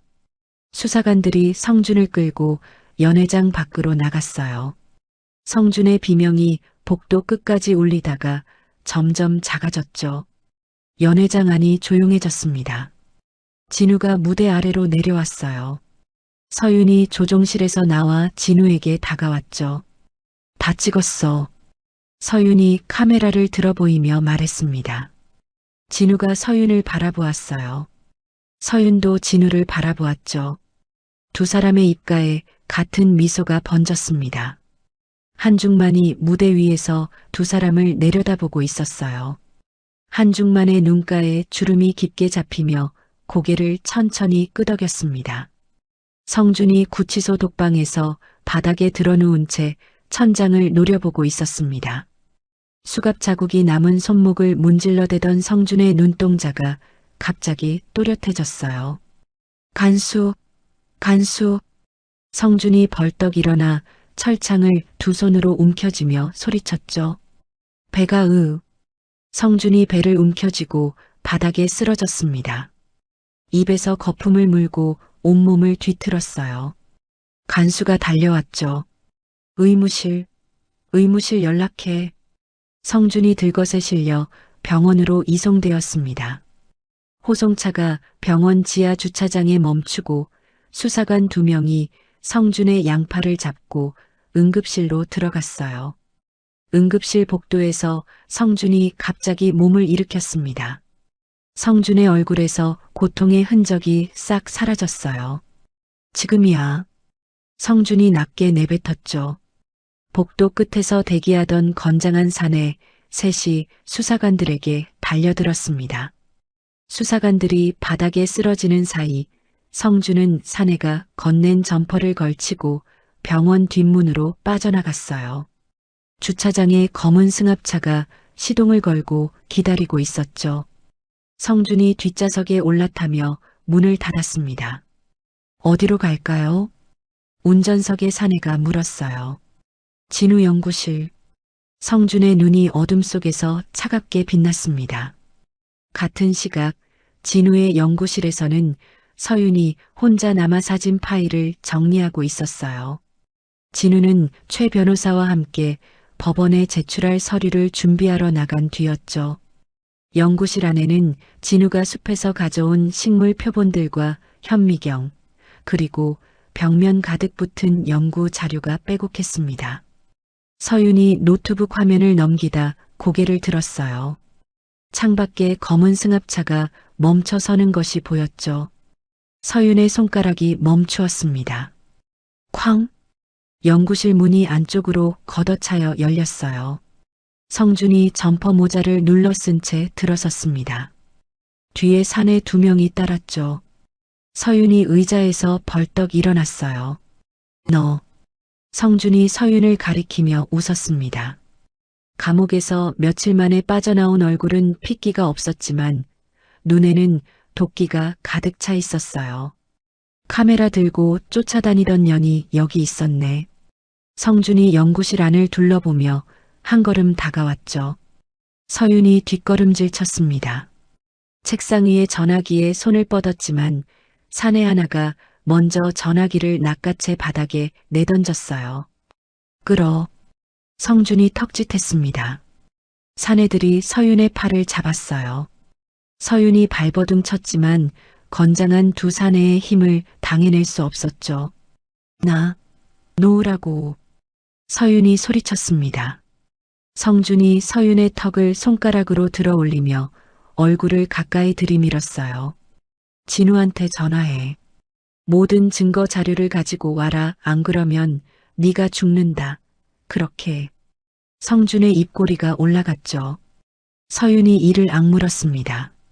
안 해. 성준의 눈이 가늘어졌어요. 안 해? 진짜? 성준이 고개를 기울이며 주머니에서 접이식 칼을 꺼냈습니다. 칼날이 형광등 불빛을 받아 번뜩였어요. 한 번 더 물어볼게. 전화할 거야, 안 할 거야? 서윤의 턱이 떨렸습니다. 하지만 서윤은 고개를 저었어요. 성준이 칼날을 서윤의 뺨 옆으로 가져갔죠. 대단하네. 그 식물학자 놈한테 목숨을 걸 만큼 반했나 봐. 서윤의 눈에 눈물이 고였지만 서윤은 입을 열지 않았습니다. 성준이 혀를 차며 사내에게 고개를 끄덕였어요. 데리고 가. 그놈이 올 만한 곳으로. 서윤이 승합차에 실려 사라진 뒤 성준은 연구실 책상 위에 진우 전화번호를 찾아냈습니다. 진우의 전화기가 울렸어요. 진우 씨, 나야. 한성준. 진우의 발걸음이 멈추었죠. 서윤이가 지금 내 손에 있어. 모든 증거 자료를 들고 와. 혼자서. 경찰에 알리면 같이 죽어. 성준이 전화를 끊었습니다. 진우의 손에서 전화기가 떨어질 뻔했어요. 옆에 있던 최 변호사가 진우의 얼굴을 보고 놀랐죠. 무슨 일입니까? 성준이 탈주했습니다. 서윤 씨를 잡아갔어요.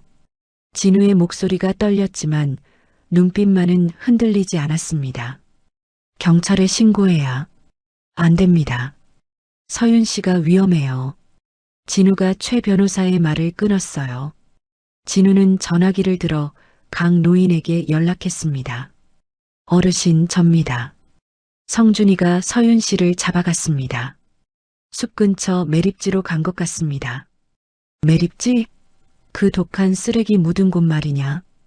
강 노인의 목소리가 날카로워졌죠. 네. 그쪽 지형을 저보다 어르신이 잘 아시지 않습니까? 도와주십시오. 가거라. 나도 간다. 진우가 전화를 끊고 차 열쇠를 집었어요. 진우 씨, 혼자 가면 안 됩니다. 최 변호사가 진우의 팔을 잡았죠. 최 변호사님은 경찰에 연락해 주십시오. 저는 먼저 가겠습니다. 늦으면 서윤 씨가 위험합니다. 진우가 최 변호사의 손을 뿌리치고 밖으로 뛰어나갔습니다. 매립지는 숲 초입에서 산길을 따라 30분을 더 들어간 곳에 있었어요. 풀이 죽어 누렇게 변한 땅 위로 드럼통과 비닐 조각들이 흩어져 있었죠. 매캐한 냄새가 코를 찔렀습니다. 성준이 매립지 한가운데에 서 있었어요. 서윤은 드럼통에 묶여 앉아 있었죠. 입에 테이프가 붙어 있었지만 서윤의 눈은 겁에 질리지 않았습니다. 서윤의 시선이 성준을 쏘아보고 있었어요. 서윤은 묶인 손목을 비틀어 팔찌의 마개를 열었습니다. 진우가 만들어준 특수 식물 향료가 팔찌 안에 들어 있었어요. 진한 풀 냄새를 가진 액체가 드럼통 아래 땅바닥으로 스며들었죠. 성준이 매립지 곳곳에 기름을 뿌리고 있었습니다. 여기가 내가 끝나는 곳이면 다 같이 끝나는 거야. 성준이 라이터를 꺼내 들며 중얼거렸어요. 진우는 강 노인이 알려준 매립지 지하수로 입구를 찾아 어둠 속으로 들어갔습니다. 수로는 좁고 축축했지만 진우는 몸을 낮추고 빠르게 기어갔어요.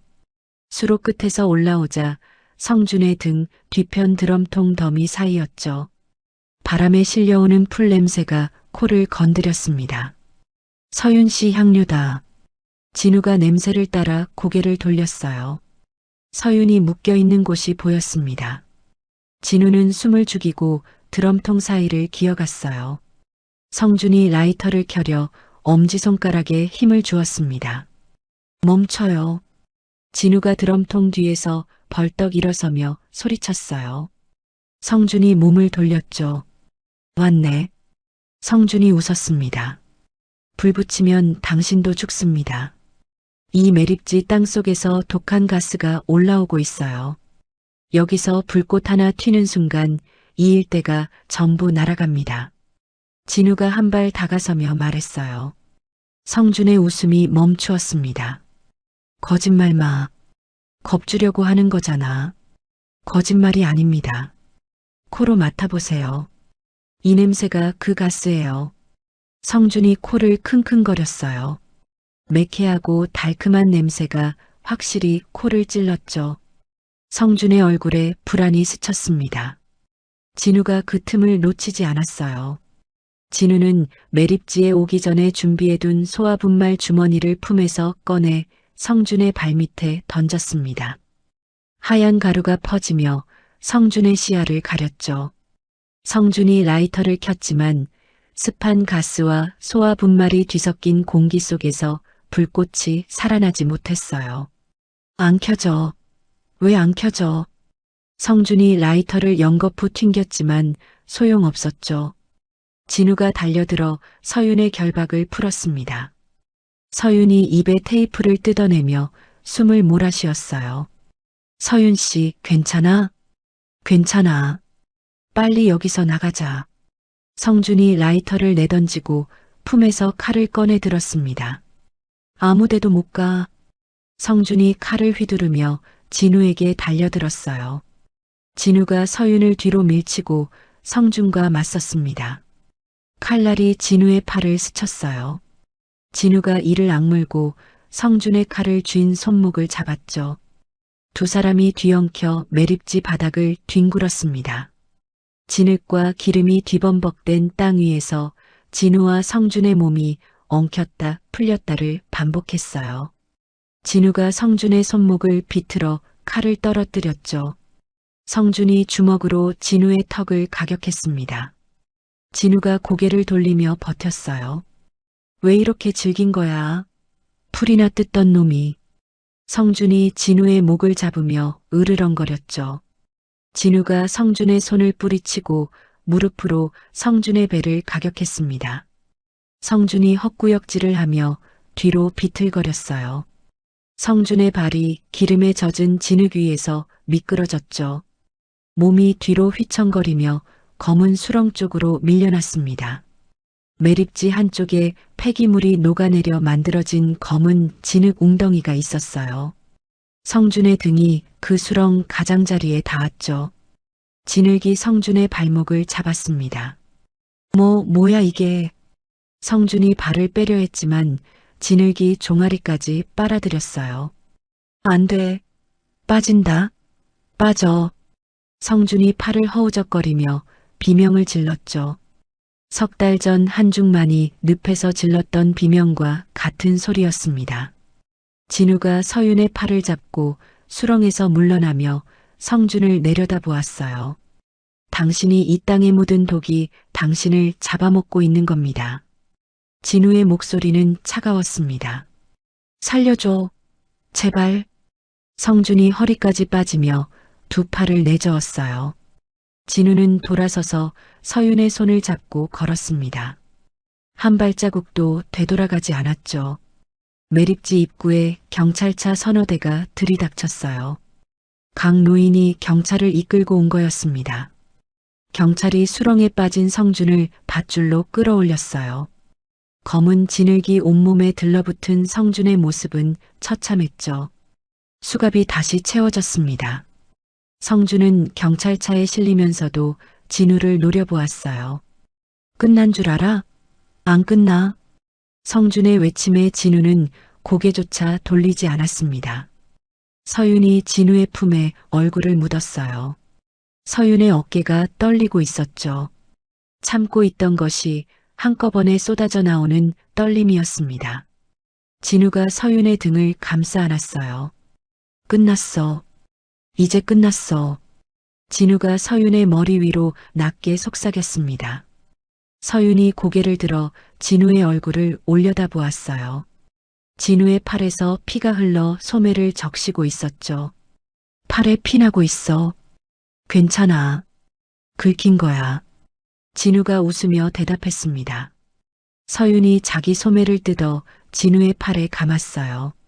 서윤의 손가락이 떨렸지만 매듭 만큼은 단단했죠. 강 노인이 두 사람에게 다가왔습니다. 다쳤구나. 강 노인이 진우의 팔을 살피며 말했어요. 어르신이 안 오셨으면 큰일 날 뻔했습니다. 진우가 고개를 숙이며 인사했죠.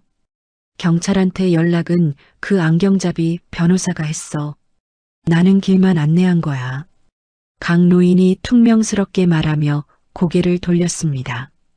하지만 강 노인의 입꼬리가 살짝 올라간 것을 서윤은 보았어요. 경찰차들이 하나씩 떠나고 매립지에 저녁 어둠이 내려앉았습니다. 한 달 뒤 법원 앞은 취재진으로 가득 찼습니다. 성준이 수갑을 찬 채 법정 안으로 끌려 들어갔어요. 석 달 전 취임식에서 양복을 차려입고 축배를 들던 모습은 온데간데 없었죠. 구겨진 죄수복에 푹 꺼진 눈, 갈라진 입술만이 남아 있었습니다. 재판장이 판결문을 읽었어요. 피고인 한성준에 대하여 살인미수, 납치, 방화, 환경범죄, 횡령 등 모든 혐의를 유죄로 인정합니다. 성준의 어깨가 움찔했죠. 주문. 피고인을 무기징역에 처한다. 법정 안이 술렁였습니다. 성준이 고개를 떨구었어요. 두 주먹이 무릎 위에서 하얗게 질렸죠. 성준의 곁에서 함께 범죄에 가담한 주치의와 부패한 이사 3명도 나란히 중형을 선고받았습니다. 재산은 전부 몰수당했어요. 법원 밖에서 진우와 서윤이 나란히 서서 판결 소식을 들었습니다. 서윤이 길게 숨을 내쉬었어요. 정말 끝난 거지? 끝났어. 진우가 고개를 끄덕이며 대답했죠. 서윤이 하늘을 올려다보았습니다. 맑은 하늘이었어요. 일주일 뒤 한중만 회장이 기자회견을 열었습니다. 수백 대의 카메라 앞에 선 한중만은 양복 대신 편안한 차림이었어요. 오늘부로 저 한중만은 경영 일선에서 완전히 물러납니다. 기자들이 술렁였죠. 대신 제가 가진 모든 재산을 진우 대표와 서윤 작가가 이끌 생태보건재단에 기부하겠습니다. 그리고 그룹은 전문 경영인에게 맡기겠습니다. 한중만이 마이크 앞에서 또렷하게 말했어요. 회장님, 갑자기 은퇴라니 이유가 뭡니까? 기자 하나가 손을 들며 물었죠. 이유는 하나입니다. 제가 평생 돈만 쫓다가 놓친 것들이 너무 많았어요. 이제는 그걸 되돌려줄 때가 된 겁니다. 한중만이 기자들을 둘러보며 말했습니다. 되돌려준다는 게 구체적으로 뭡니까? 숲입니다. 제가 망가뜨린 숲을 되살리는 겁니다. 한중만의 목소리에 힘이 실렸어요. 기자회견이 끝난 뒤 한중만이 대기실에서 진우를 불렀습니다. 진우야. 네, 회장님. 이제 회장이 아니야. 그냥 한중만이다. 한중만이 쓴웃음을 지었어요. 그래도 저한테는 회장님이십니다. 진우가 대답했죠. 한중만이 진우의 어깨를 두 손으로 잡았습니다. 성준이가 태워버린 그 숲, 네가 다시 살려라. 네가 아니면 못해. 진우가 고개를 끄덕였어요. 반드시 살리겠습니다. 한중만이 진우의 어깨를 토닥이며 고개를 돌렸습니다.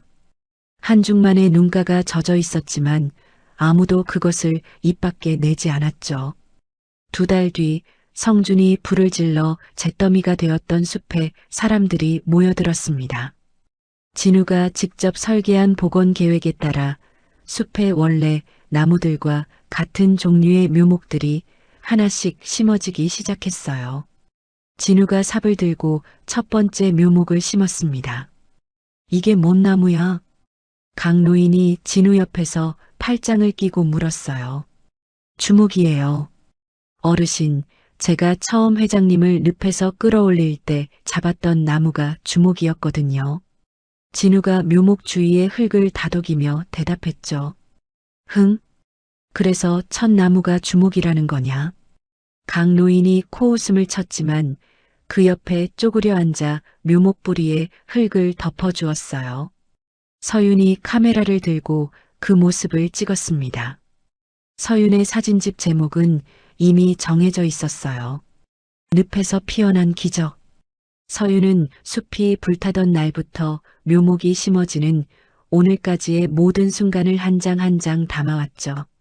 사진집이 출간되자 전 세계에서 주문이 쏟아졌습니다. 수익금 전액이 환경보전기금으로 들어갔어요.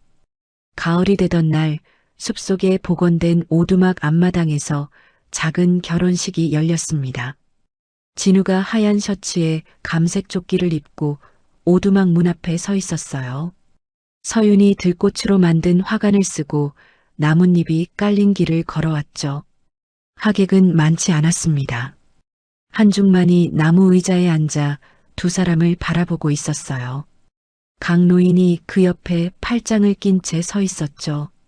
최 변호사가 안경을 닦으며 코를 훌쩍였습니다. 울긴 왜 울어, 이 사람아. 강노인이 최 변호사를 흘겨보며 말했어요. 안 울어요. 바람이 눈에 들어간 거예요. 최 변호사가 안경을 다시 쓰며 고개를 돌렸죠. 진우가 서윤의 손을 잡았습니다. 고마워. 그날 밤 숲에서 나타나줘서. 나도 고마워. 그날 밤 늪에서 뛰어들어줘서. 서윤이 웃으며 대답했어요. 오두막 주변으로 들꽃이 흐드러지게 피어 있었습니다. 성준의 부하들이 짓밟았던 바로 그 자리에서 다시 피어난 꽃들이었죠. 결혼식이 끝난 뒤 한중만과 강노인이 오두막 옆 개울가에 나란히 앉았어요. 한중만이 낚싯대를 들이우고 물을 바라보았습니다. 강 선생, 고기가 안 잡히는데. 시끄러우니까 안 잡히지. 입 좀 다물어. 강노인이 자기 낚싯대에 눈을 고정한 채 쏘아붙였어요. 한중만이 피식 웃었습니다. 강 선생, 또 뭐야? 고맙소. 강노인이 고개를 돌려 한중만을 바라보았어요. 한참 동안 말없이 쳐다보다가 다시 물 쪽으로 시선을 돌렸죠. 시끄럽다니까. 강노인의 귀끝이 살짝 붉어진 것을 한중만은 보았습니다. 한 해가 지났어요. 진우의 바이오 회사가 숲의 식물에서 뽑아낸 성분으로 난치병 치료제 개발에 성공했다는 소식이 전국에 퍼졌습니다. 진우는 연구실 가운을 입은 채 기자들 앞에 섰어요. 이 치료제의 원료는 숲에서 왔습니다. 숲을 지키는 것이 곧 사람을 살리는 길입니다. 진우가 카메라를 바라보며 말했죠. 감옥 안 작은 텔레비전에서 그 뉴스가 흘러나왔습니다. 성준이 바닥에 누워 화면을 노려보고 있었어요. 진우의 얼굴, 서윤의 얼굴, 그리고 숲이 푸르게 되살아나는 모습이 화면을 채웠죠. 성준이 고개를 떨구었습니다. 두 손으로 얼굴을 감싸쥐었어요. 손가락 사이로 뜨거운 것이 흘러내렸죠. 성준이 삼킨 것은 눈물인지 후회인지 아무도 알 수 없었습니다. 숲이 되살아난 그 자리, 한때 늪이었던 곳에 맑은 연못이 만들어져 있었어요. 진우가 직접 물기를 돌려 검은 진흙이 흐르던 자리에 깨끗한 물을 채운 거였죠. 연못 가장자리에 나무 벤치가 놓여 있었습니다. 진우와 서윤이 나란히 앉아 저녁 노을을 바라보고 있었어요.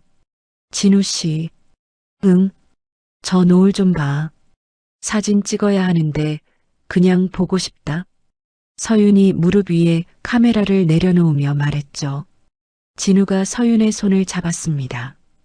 두 사람 뒤로 울창하고 푸른 숲이 펼쳐져 있었어요. 불에 타고 짓밟히고 늪에 잠겼던 그 숲이 다시 살아나 바람에 나뭇잎을 흔들고 있었습니다. 숲 입구의 돌비석에 새겨진 글귀 위로 노을빛이 내려앉았어요. 인간의 욕심이 멈춘 곳에서 진정한 삶이 시작된다. 연못 위로 잠자리 한 마리가 날아올랐습니다. 숲이 조용히 숨을 쉬고 있었어요. 가장 깊은 어둠 속에서도 생명은 반드시 길을 찾는다고 합니다. 늪 속에서 죽어가던 노인을 살린 건 돈도 권력도 피부치도 아니었습니다. 이름도 모르는 청년의 손 하나였습니다. 그리고 그 손 하나가 무너진 숲을 다시 일으켜 세웠습니다. 진우는 숲에서 배웠을 겁니다. 아무리 큰 나무도 뿌리가 썩으면 쓰러지지만 작은 씨앗 하나가 싹을 틔우면 숲은 다시 시작된다는 것을. 오늘 이 이야기가 여러분의 하루에 작은 씨앗 하나가 되었으면 좋겠습니다. 힘들고 지칠 때 내 곁에 손을 내밀어주는 사람이 있다는 것을 기억해 주세요. 그리고 여러분 자신이 누군가에게 그런 사람일 수도 있다는 것을요. 이야기를 끝까지 들어주셔서 감사합니다. 누군가의 이야기 속에서 당신의 마음이 쉬어갈 수 있길 바랍니다. 구독과 좋아요로 이 따뜻한 여정을 찬란 사연과 함께 해주세요. 다음 이야기에서 또 만나요.